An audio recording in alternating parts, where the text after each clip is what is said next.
In the late 80s, I worked at a bank. And when I worked at the bank, they had something called customer service shops. I worked in customer service. So say a customer came in the bank and wanted to speak to a customer service representative, and I helped that customer. It could or could not have been a true customer. It could have been a customer, a fake customer, someone who had a pretend problem, but they wanted to see how my customer service skills were, and they quote shopped me, and they would leave a review with my supervisor. I would answer the phone, and I could be shopped, and if the person was a quote fake shopper, they graded me and gave the results to my supervisor. It was a great way for me to make extra money because at the time, minimum wage was $4 an hour. But every time that I got shopped, I got paid $5. And most of the time when a customer asks you something on the phone, it lasted 2 or 3 minutes. So for 2 or 3 minutes, I could make more than I did for being, than I did for working an hour, right? Yeah. So that led me to become very conscious of the fact that no matter where I am or what I'm doing, I could be potentially being what? Shopped. Meaning somebody's watching me, somebody's grading me, and I may or may not get a award for that. Does that make sense? I think that you guys need to adopt the shop method for the rest of the time you have in school. Because to be honest, you never know when someone's watching you or secretly grading you, do you not? No. You don't.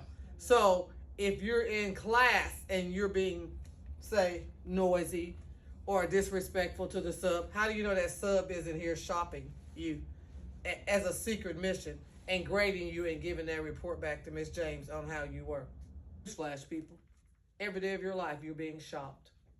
Somebody's watching what you're doing, and they may not say something now, or they may not say something this week, next week, not even this year. But somehow, something you are doing, somebody's going to come back and they're going to talk about it. And what you need to make sure that when they say something about your name, that it's something positive. All day, every day. Revamp that. Now that you know, because maybe I didn't tell you, so now I'm telling you, every day of your life, you're being what? Shocked. Somebody's watching what you're doing, and it may or may not benefit you in the near future. Do you agree? Yes. Yes, ma'am. Okay. I'm waiting on something before I sit down. Did you learn something new? I'm sorry, Miss James. Thank you. Thank you. That's what I was waiting on, was an apology. And as a collective class, we're going to write the sub a note of apology. Yes. Because while I'm being shocked, it's the report that's going to be given to me, is it going to be a good report or a bad report? Usually when somebody comes in here and they say, Miss James, she's mean. You want to know why I'm mean? Because I'm going to make you do your work. I'm going to make you accountable. But when the kids graduate from college and they come back to me, thank you, Miss James, because I realized you cared about me because you helped me to a higher level. I'm through, okay? It's not how you start, it's how you end. And maybe I should have told you about being shocked before today, because maybe you didn't realize that, but that's a fact of life.